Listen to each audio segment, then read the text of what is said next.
Look, detectives combing through the hood looking for a corpse. Draco hitting, I don't think your body can endure the force. I whipped the fish up with a fucking hanger or a fork. Told that bitch, go ahead, sniff what you want, there's plenty more to snort. I had an outstanding warrant for a short. Turned myself in, rocking Louis and all my jewelry, I wore the court.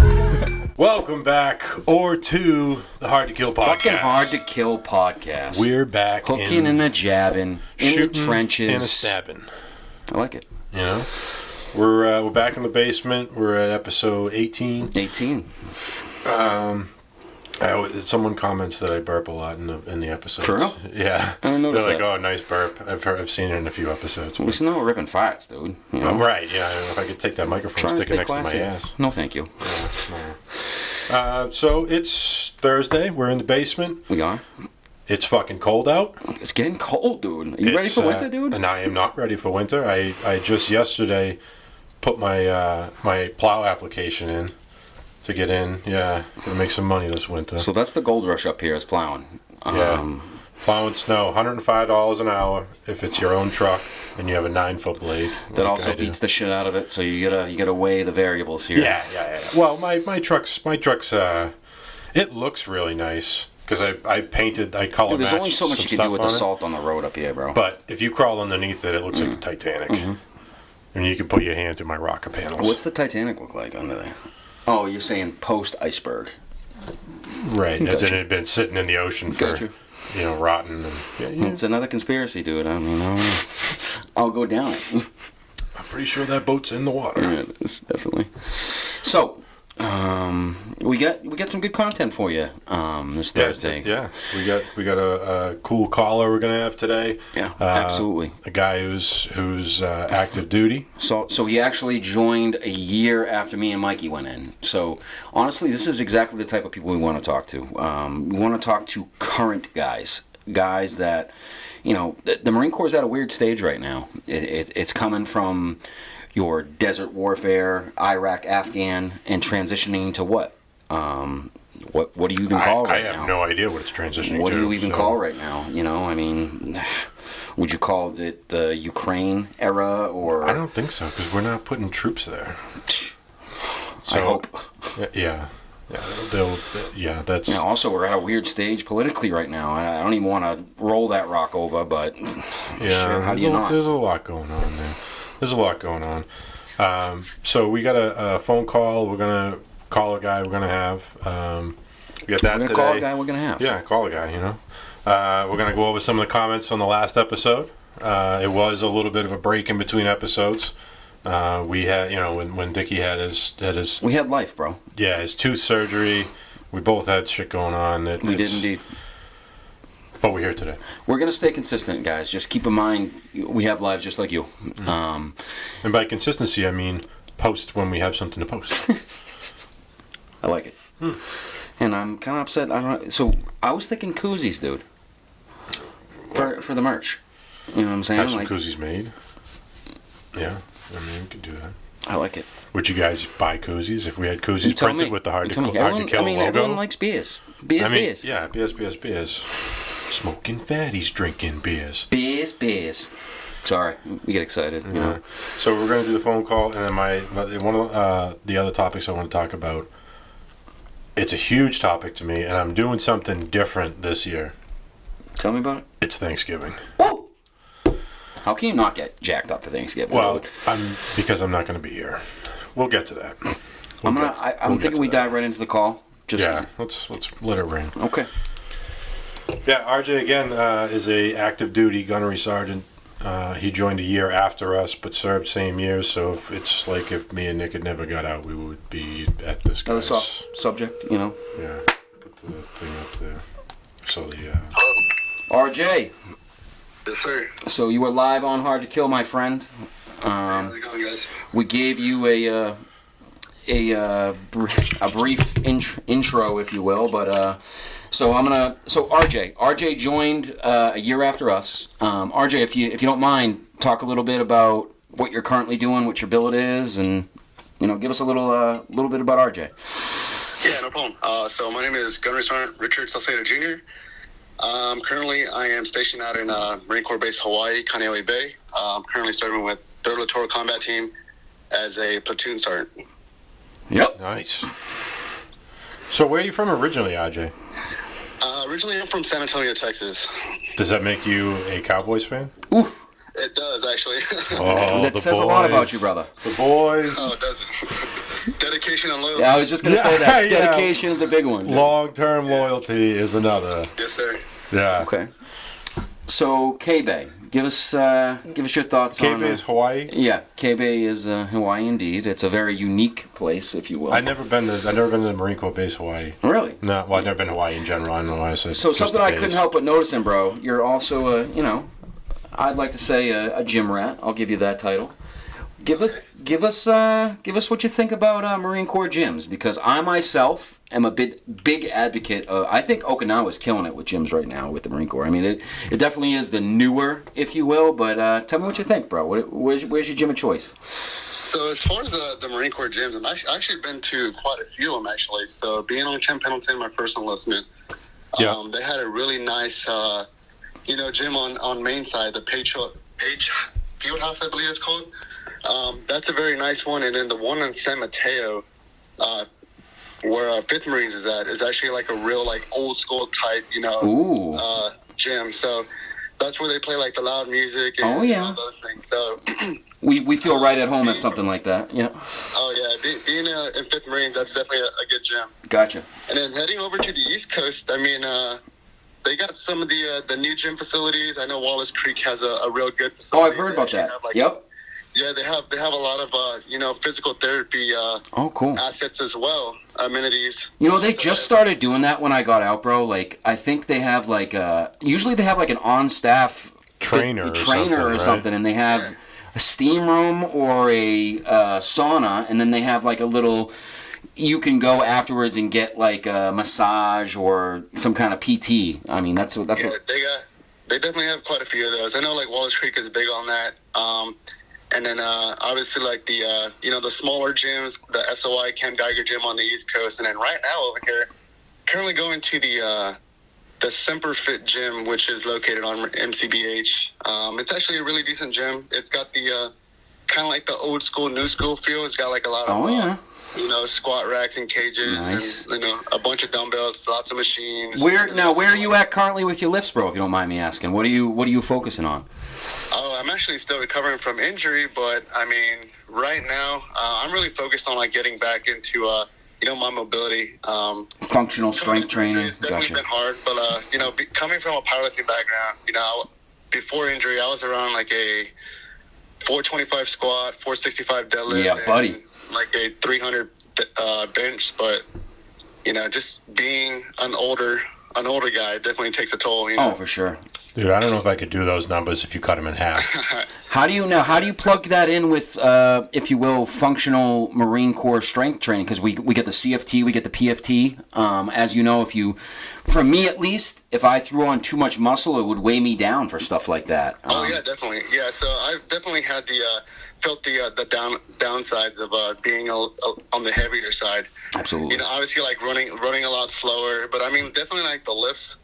It'll help you with like definitely your pull-ups and like Gotcha. the ammo can lifts. But as far as like running, it definitely slows you down a lot. Has that changed at all? Like the criteria for the CFT and the PFT? So since you guys got out, I know they changed the. I believe it was so now they're incorporating the plank instead of sit-ups in the What? PFT. Really? And then they also changed some of the time requirements for like the maneuver under fire for Gotcha. the CFT. But other than that, it's been basically the same, just some small minor changes. Okay. Damn, how do you Gauge a plank? No. Well, yeah, that too, but how do you get somebody to hook you up with a couple of sit-ups? The old fucking, 55, 65, 100. Those days are gone now. Yeah. Oh man. That you know what, RJ, we call that the old core. The old core. Yeah. Yeah. Okay. So you're originally with 3.5, is that what you said? Yes, sir. Yeah. So if you will, I went with 2.4. So Oh, okay. 3.5 for us, man. That I don't even know how to articulate it properly, but we got the stories about saying when we first got over there, because that was our first landing spot in Afghanistan, and man, hats off to you guys. I gotta say, can you give us a little bit of what it was like being over there with them? I mean, it was definitely a hard time. Definitely a lot of learning points. For sure. Definitely a lot of things that we didn't do that we were told not to do, so we didn't do it. Perfectly put. Yeah. So, I mean, definitely like a hard time, but now something that I really no other way to explain it. Like, something that I advocate strongly on is if the IED defeat or the IED training, we were really not up to par with what we experienced up there, man. And boots on ground training for us was the best we could possibly, get over there, just because of how much stuff that the Taliban would change just according to the way that we approached them. And as far as IED stuff, like I was a combat engineer, so I would sweep for the 2-4 guys, and those tactics change by the day, man. Absolutely.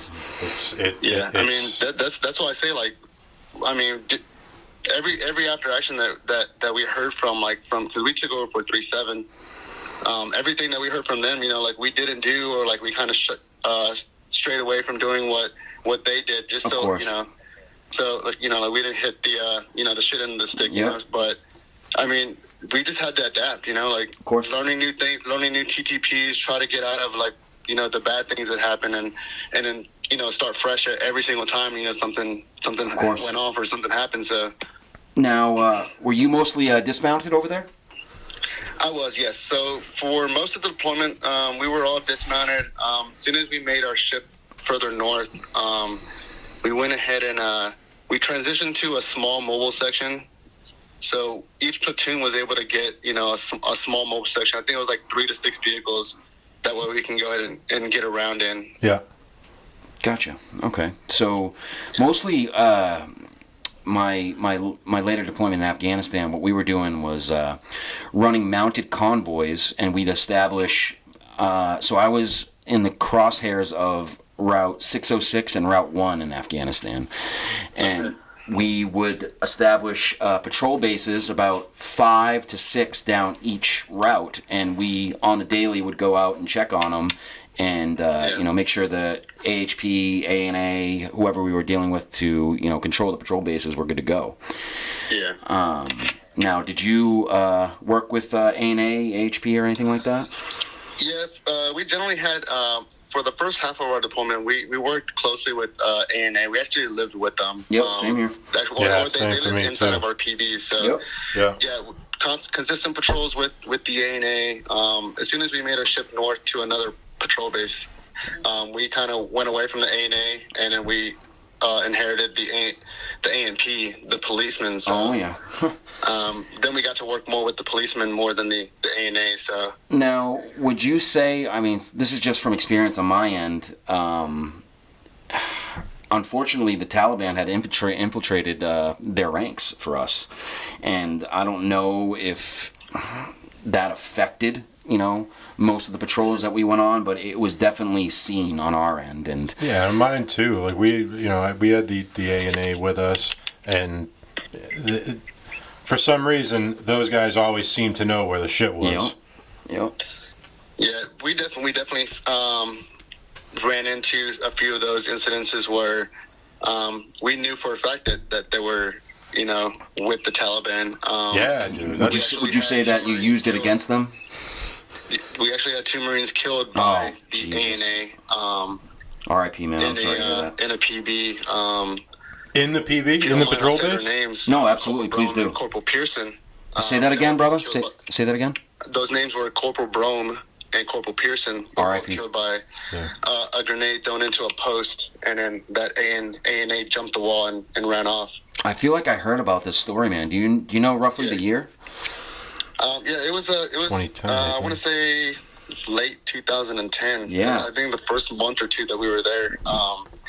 Those guys definitely they were my seniors, different platoon, but definitely learned a lot from those guys, and it was definitely shocking to hear like how it happened and that they were gone. So how it happened. I mean, we were told over there to try to trust these guys and train them, and then for them to, you know, do what they did. I mean, how do I don't know how to even combat that, man. I mean, yeah, exactly. I mean, like we don't know who we can trust, and like we always have to scope out the guys every time, you know, of course, we come in contact with them. That way, you know, and then also just like keep, you know, our head on a swivel just to make sure that they're not like eyeing us a specific way, you know. Absolutely. That way we can, you know, ID that before anything happens. Of course. What would you say something over there that you, I don't want to say learned or was forced to adapt and learn, that you've, you know, taken back with you? I know that's kind of a deep question, but I mean, over there you're kind of forced to do certain things and learn certain things. And yeah, how do you take? One of the biggest things that I can take back is like a lot of times most times we didn't have a lot of time to react. I mean, it was just like absolutely in friction, you just got to make a decision and go with it. You know, of course. Yeah, you don't have time I think like striving in friction is one of the biggest things that we can teach now. Perfectly put. Yeah, so I mean, now like training, like people are like lackadaisical, you know, just going with emotions. Like they have no worry about what's going to happen or what could happen, you know.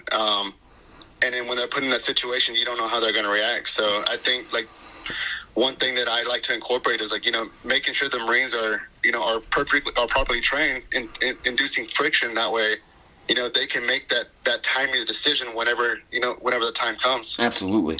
And, you know what's kind of trippy for me is how things come full circle. And when I say that, I mean, you know, when we first joined, it was the guys that were in charge of us or trying to teach us were the Iraq guys, you know, the guys exactly. that were the initial push. And the things that they were saying, we couldn't really understand at the time. I mean, the way they described things were just like, shit, how do we even envision that being, you know, boots at Paris Island? And they're talking about the invasion of Iraq and how, and now look at us now. We're talking about Afghanistan and how the things that we're talking about, how we're so intense, and you had to really make that decision in real time, which is something. There's no time to hesitate. Yeah, you cannot. You don't have time to think. Absolutely. It's move or just the way you just put that, bro. I don't even know how to describe that better than you just did. And is that something you think you can learn, or is that something that you think you're born with, man? So I mean, I definitely think, me personally, I believe that it can be learned. It can be taught, and then Marines can train to it. The better they're trained to that certain aspect of like war friction, I think Marines will be better prepared to act and decide, you know, when the time comes.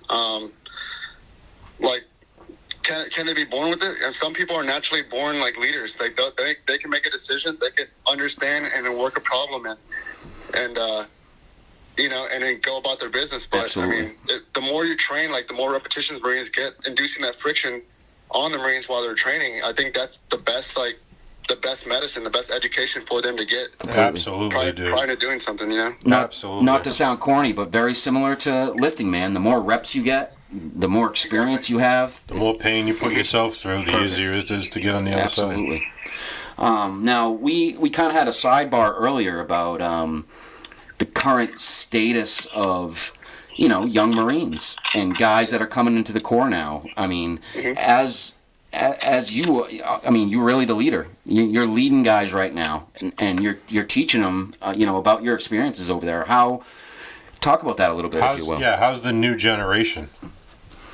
I think the new generation is very receptive to like what we have done as, like, you know, senior enlisted, senior leaders. You know, being combat veterans, they're very receptive on the things that we've done. I think what resonates with them more is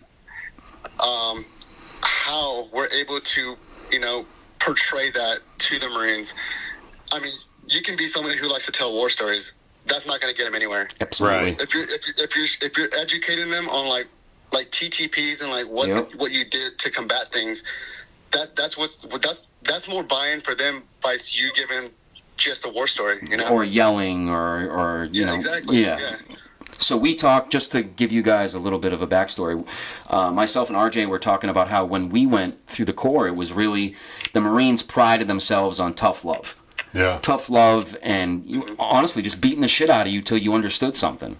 And that has transitioned into what myself and RJ were saying, maybe just explaining things until you absolutely understand them and you can implement them confidently.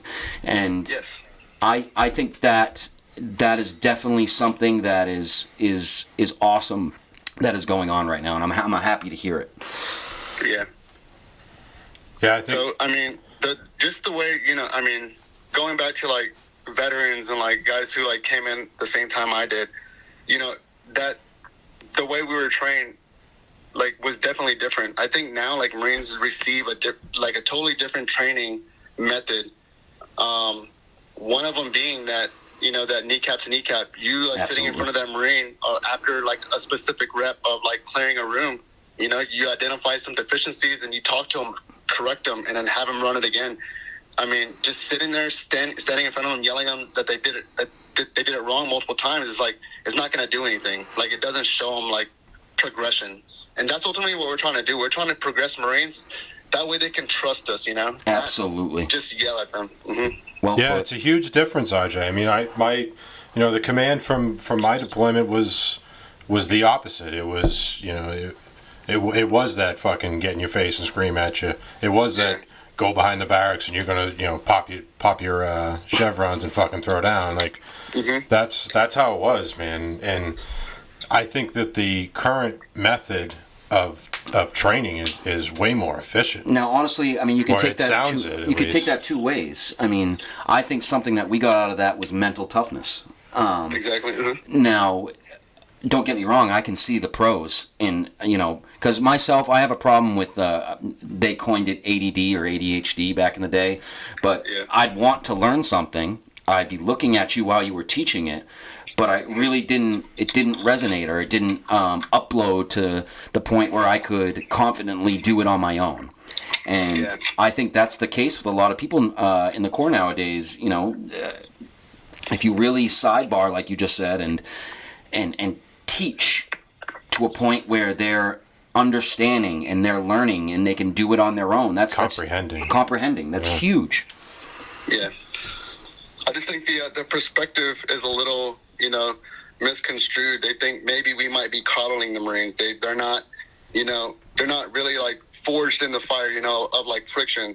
I mean, friction can still be, induced and still train the Marines, with that, kneecap to kneecap talking to the Marine, explaining them what they messed up, and it doesn't always have to result to like yelling and screaming and violence and all that. Like, think of it as like these Marines, like how would you want to be treated? Would you want to be, of course, yelled at and screamed at all over again? Like that's what we have to understand. Of course. Now it's an entirely different generation. Marines learn differently, and to me personally, I much rather have a Marine learn something and get better at it right away than them wondering if they're going to mess it up absolutely later on down the road. So well put. I think that's just a great topic in general to discuss. It's not the easiest cut and dry thing to be like, this is the right way or this is the wrong way. I think you can take pros out of both, but ultimately at the end of the day, I think the transition and the way that they're going with that is positive. Okay, so hearing that, I mean, that makes, that obviously draws a ton of other questions my way. Now, let's see which way to go with that. What do you think the way the Marine Corps right now is going when it comes to at the end of the day, the training that they're receiving to combat readiness? Yeah, I'm referring to combat readiness. I'm referring to what we're actually training for, whether it be desert warfare, which I know we're coming out of. What are we transitioning into, if you will? So right now, a lot of the Marine Corps is like transitioning away from, having tanks. We already know that tanks were taken away. Yep.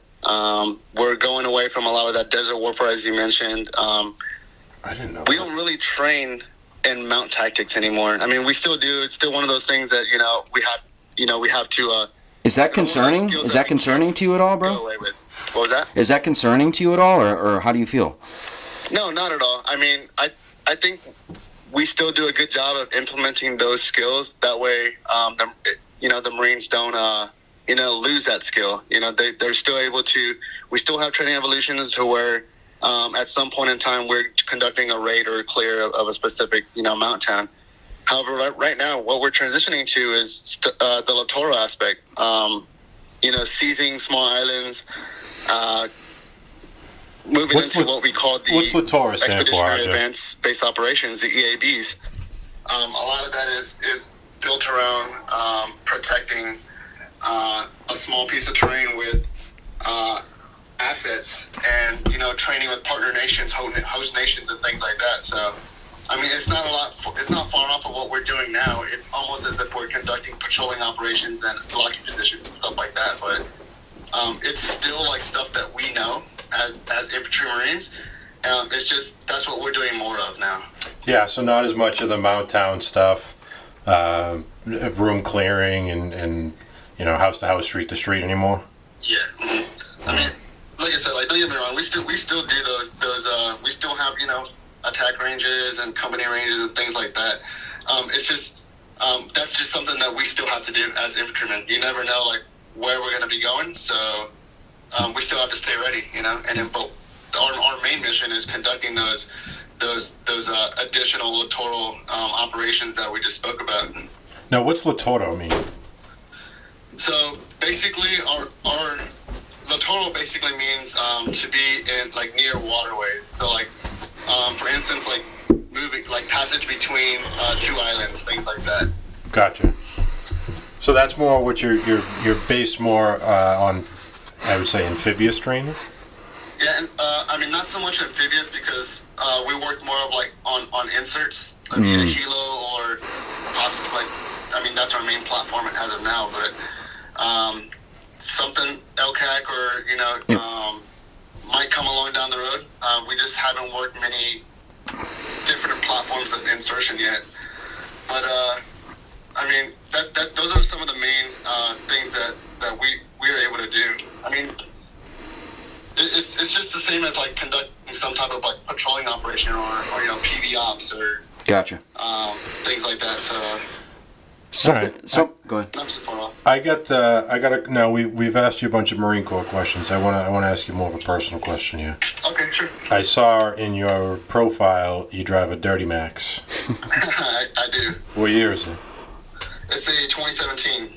Is it all done up? For the most part, it's all the engine work for tuning and deleting are good, and then I just need some transmission work. Other than that, that's all I plan on doing it for now. I got a 1977 F-250. I put a Cummins in it. Oh, really? Yeah, I swapped a 24 valve with a BTS tranny into it. And when I got out, that was kind of like my I got into the trucks when I was in, but I got way more into it after I got out, having a little more freedom. Yeah. They're everywhere on those bases, though, man. Oh, yeah. I mean, Oakley's, tap-out shirts, Mustang GTs, you know what I'm saying? And diesel trucks. Yeah. I ditched my Oakleys, but I still got the diesel. I've never been into diesel trucks. I mean, I've always been a Chevy guy. My family's growing up Chevy. Yeah.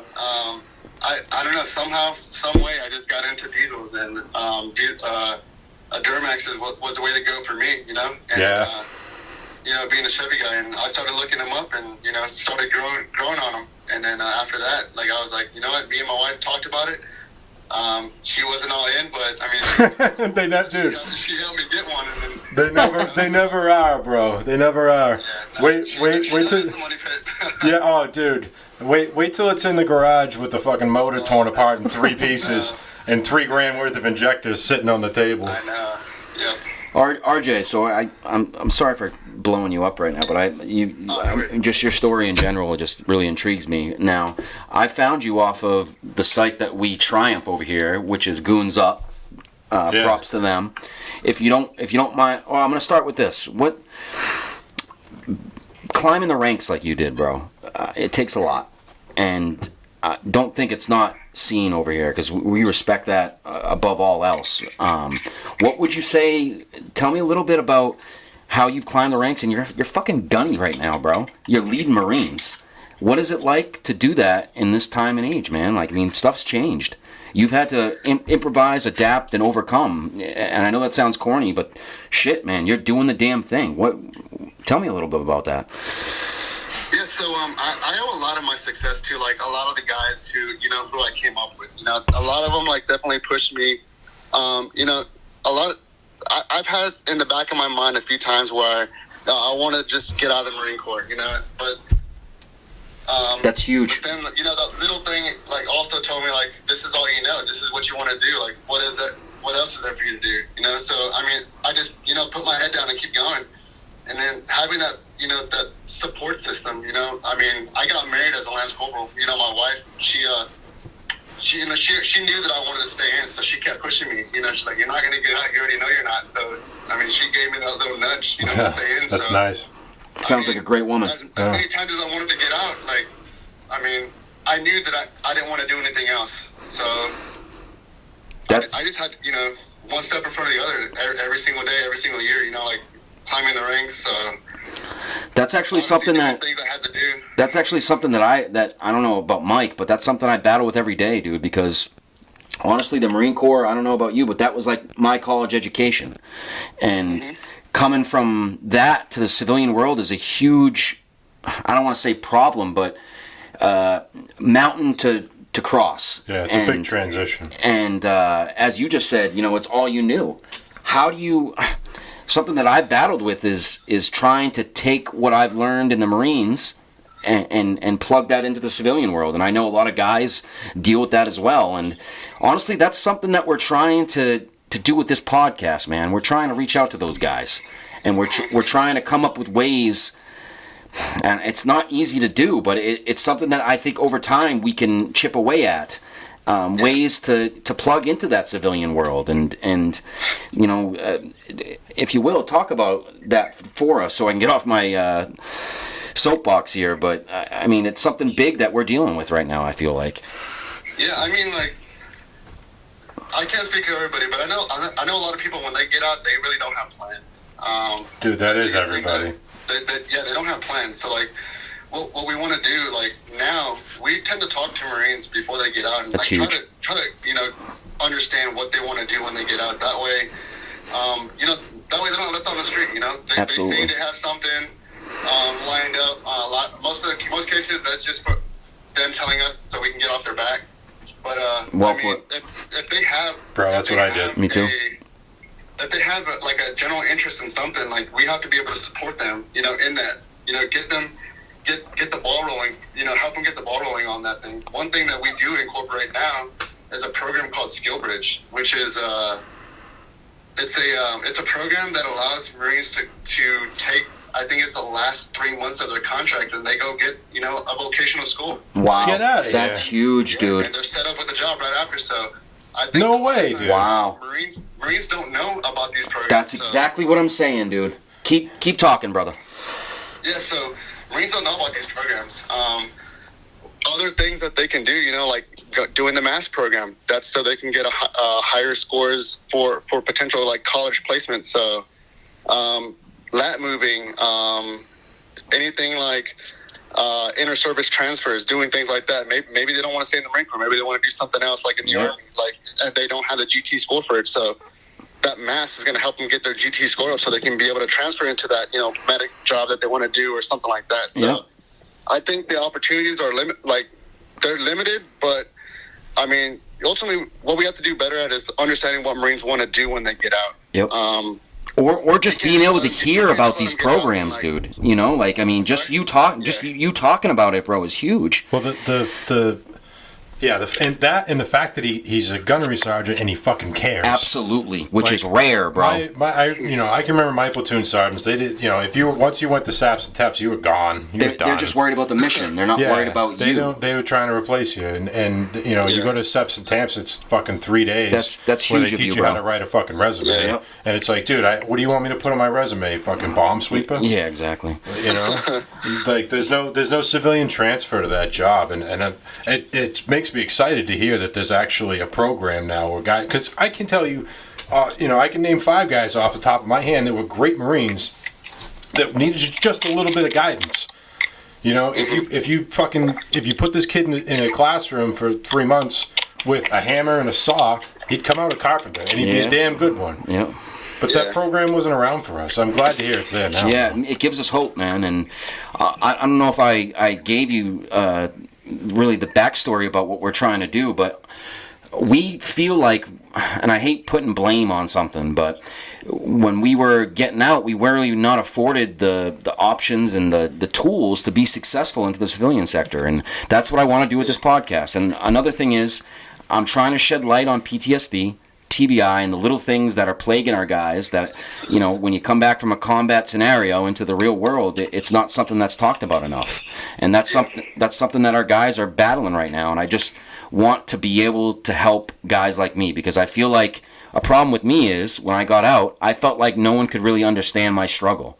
And it's because, a lot of the people in positions in the VA, they're reading it out of a book. You know what I mean? They're not going through it. They don't. And it's something that I pride ourselves as Marines is we can see through bullshit, man. Exactly. Mm-hmm. Yeah, and it's not like you're on base where there's, somebody's 3 doors down in the barracks, exactly. Or you got fucking, Staff Sergeant Jimmy lives across the street. You can go knock on his door. Like once you're back home, it's you don't have anybody. You got phone calls, man. And the suck part is, and I say this all the time because it happens.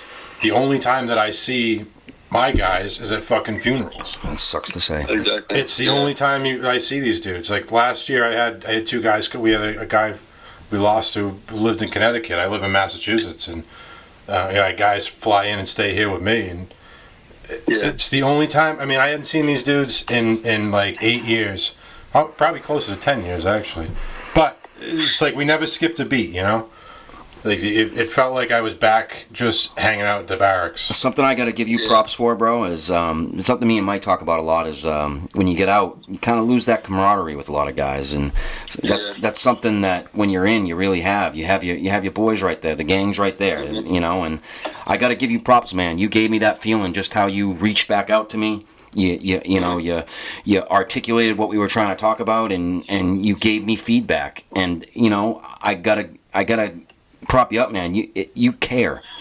You're a staff NCO that cares about his boys, and that's an example that needs to be set. And you're upholding that, and I got to give you your flowers when you can smell them, man. Props to you. Yeah, I appreciate it. Yeah, man, I agree, and I appreciate you taking the phone call. Hopefully, if you got boys in your unit that listen to podcasts, we're on Spotify, we're on YouTube, and we do it once a week, man. We take calls from guys that are in, guys that are gotten out, guys that we deployed with, whoever. We have some guys that fly out. They fly out to like we just had a guy here 2 weeks ago who flew out from Chicago to come and do an interview. That's something that I wanted to talk to you about, man. That you're definitely someone that we're going to want to fly out. I'd love to talk to you in person. I think, honestly, when you talk in person with someone, you bring out the little things. You know what I mean? And we'll get there. I know you're a busy guy, but we're definitely going to be able to fly you out here within the next couple of months. But the last thing I wanted to talk to you about is talk to me a little bit about that story that Goons Up featured for you, man. If you don't mind, shout them out, please. All right, so a few days ago, I actually saw a post on Goons Up, one of the pages I follow on Instagram. I saw them post First Lieutenant Robert M. Kelly. He was actually my platoon commander in Singing at Afghanistan. My very first platoon commander coming to the fleet.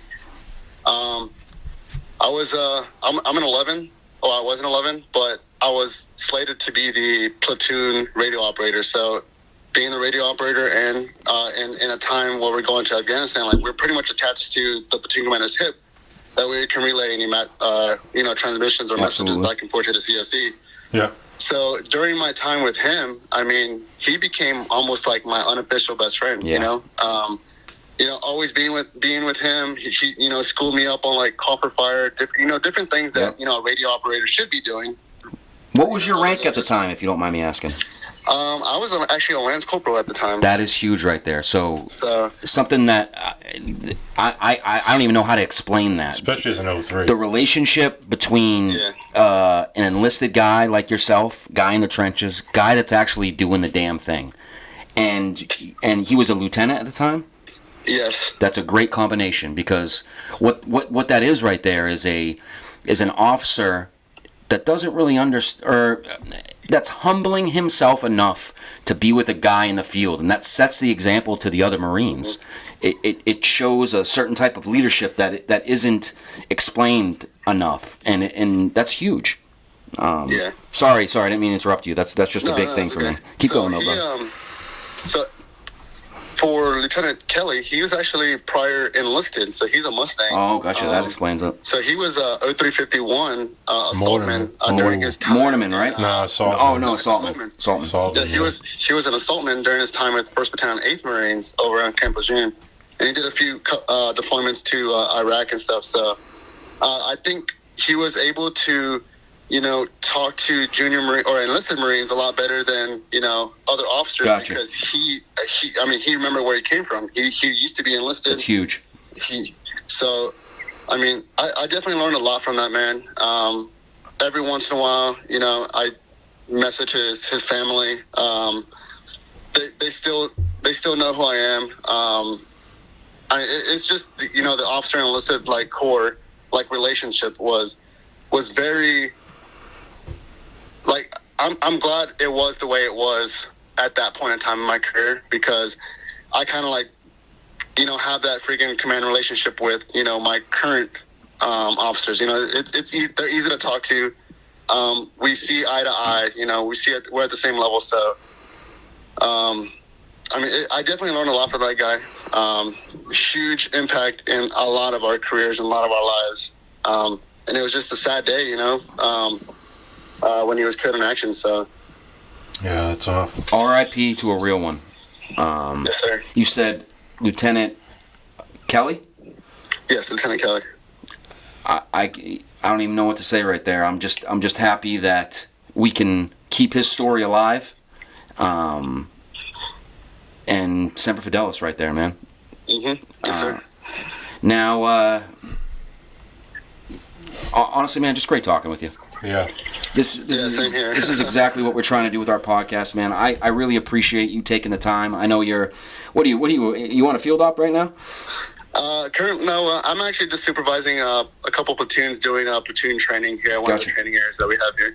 Okay. Well, RJ, thank you. Yeah, dude, and we'd love to have you on again in the future, man. Yeah, we're definitely going to have you on again in the future, man. And please, please try to, just do whatever you can to spread the word. Spread the word and let them know we're trying to help you guys, man. Yes, sir. I appreciate it. And if there's anything that we can do, care packages, or please keep me posted. And you need anything from New England? Yeah, like maybe a Super Bowl ring. Something light. Yeah, we'll definitely take one of those. Yeah. All right, guys. I appreciate the opportunity, and good talking to you. All right, brother. All right, brother. Semper Fi. All right, Semper Fi. Peace. What a guy. That meant a lot to me there, man. Dude. To hear a gunny who cares that is so much, big, man. Oh, we didn't see that a lot. No, man. Dude, it was different. I don't want to keep punching on it. It was different, dude. But I don't either. That right there, he is different. Yeah, that's a leader, dude. Leader. We always pride ourselves on leadership and the things that go behind it. That right there is an example of a leader. That's awesome. That's someone that takes his job seriously and puts himself behind his Marines. Now, you understand that. Oh, fuck yeah, man. And to explain to you guys, there's a lot of guys that talk the talk, but don't walk the walk. And that's someone that does. Yeah. Yeah, for sure. That's a good find. You know, that's cool. And I would love to have him on again. I'd love to get him out. Yeah, here. we gotta get him out here. That's a huge thing, man. And it's all about promoting the right people. And it's weird. It's just I'm trying to process like he was there the same times we were, but he's still in. I'm starting to do like I love this shit. I love that we can do that. I don't even care if this gets popular anymore, man. I don't. Don't get me wrong. It was something I thought of. How can you not, dude? You know what I mean? I want to help guys, man. I want to promote guys like that, and I want to help guys. Yeah. And that's.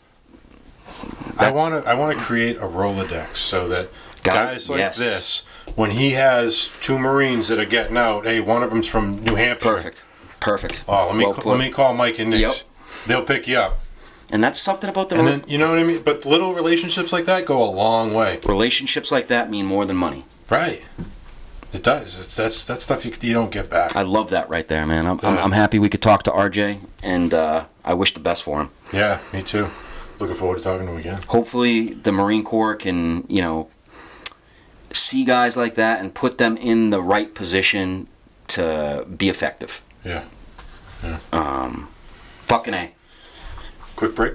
Yeah. 2 hours later. And we're back. We're back. That was, Mike gotta take a quick pissy. I had to rock a piss. Rock a piss. You know, happens. Honestly, fucking great conversation with him right there, man. Yeah, good phone call. Good phone call. That's what we're trying to do. Drop in the comments. Let me know what you think of the call. Yeah, please do. Those are the kind of guys we're trying to reach out to. Those are the leaders we're trying to promote. Right, whether they're still in and active or they're out. Like, those are the kind of guys we're reaching out to talk to. Absolutely. But I teased a little bit in the beginning, and I am going to be doing something different this year for Thanksgiving. Thanksgiving is my favorite holiday. How can it not be? And it usually starts at 8 a.m. at the Potbelly on Thanksgiving morning. And then it goes to, just an all-day event of football and food. But this year I'm going to upstate New York to go stay in a cabin with Uncle Donnie. Old Donnie. And we're going to hunt deer. Mr. Watson. So I've been to this hunting cabin before, and it's like, it's kind of like a shed with an 8-pitch roof. Ooh. Yeah, little Uncle Don right there. Have you been using your bar? Of course. It's good stuff, right? So we're going to go up there. I'm going to do some deer hunting. I've only been deer hunting once before, and I got one. But I froze my fucking balls off, dude. That's what it takes. I sat in the woods for 3 days, and I didn't see a fucking thing until the end. So 3 days of me freezing my nuts off and sitting in snow with the rifle like this is the dumbest shit I've ever done in my life. I can't believe I drove fucking... The badass gets bled out of you a little bit. Right? So fast, dude. I'm like, I can't believe we fucking drove 6 hours. Once the tootsies get a little cold. Like, I'm staying in the cabin, socks get a little wet. No running water, no electricity. We got a wood stove, and that's it. But my day 3 of hunting last year, I was like, this is the dumbest thing I've ever done. I will never do this again. I cannot believe I just fucking sat in the woods and froze for 3 days. I get back to the cabin, I kick my boots off, and then Donnie goes, deer. Deer! And I look out the window, dude, and there's one out the window of the cabin, fucking right in the field, about 150 yards. Nice.